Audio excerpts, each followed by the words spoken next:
Imagine opening a file, playing a song, or sending a document to the printer. These actions look simple, but hidden steps happen quickly.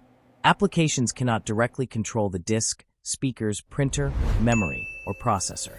Instead, they depend on the operating system. The OS provides services that help every program use the computer correctly. In the previous video, we learned that the operating system acts as a bridge between users, applications, and hardware. But a bridge is only part of the story. The OS must also provide useful services.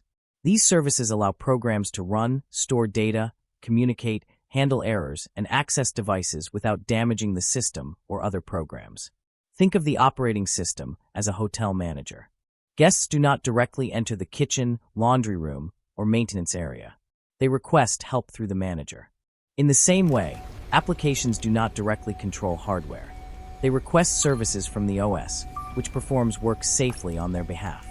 These functions are called operating system services. The first service is the user interface. This allows people to interact with the computer.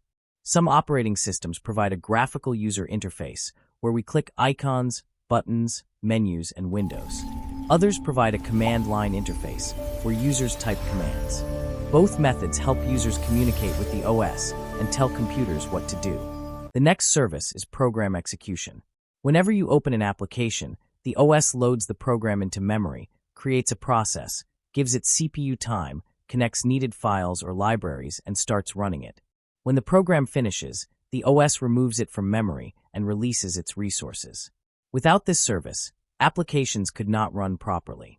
Another important service is input and output operations. Suppose you save a document, play music, scan an image, or print a file. The application does not talk directly to disks, speakers, scanners, or printers. Instead, it asks the OS. The OS uses device drivers to control hardware in an organized, secure way. File system manipulation is another major OS service. Creating folders, deleting files, renaming documents, opening folders, reading data, and writing data are handled by the operating system. It also manages file locations and permissions. This ensures that files are stored correctly and that only authorized users or programs can access protected information. Modern computers run many programs at the same time. Sometimes those programs need to exchange information.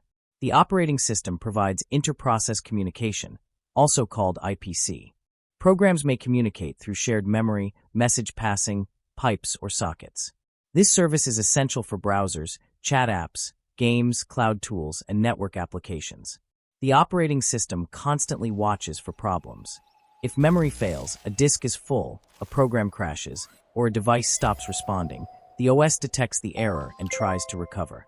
At the same time, it allocates CPU time, memory, storage, and input-output devices among processes so every program gets a fair chance. The operating system also performs accounting. It records how much CPU time, memory, storage, and network activity each user or program uses. This helps with monitoring and analysis. Another critical service is protection and security. The OS checks permissions so users and programs cannot access files, devices, or memory without authority. Now comes the key question. If applications cannot directly access hardware, how do they request services? The answer is through system calls. A system call is the interface between a user program and the operating system. Whenever an application needs an OS service, it sends a system call request to the kernel. Imagine you are writing a document and press save. The application does not write data directly onto the SSD. Instead, it makes a system call. The OS receives the request, checks permissions, finds the correct file location, talks to the storage driver, writes the data, and returns the result to the application. System calls are grouped into categories. Process control creates, runs, and terminates processes. File management creates, opens, reads, writes, and deletes files.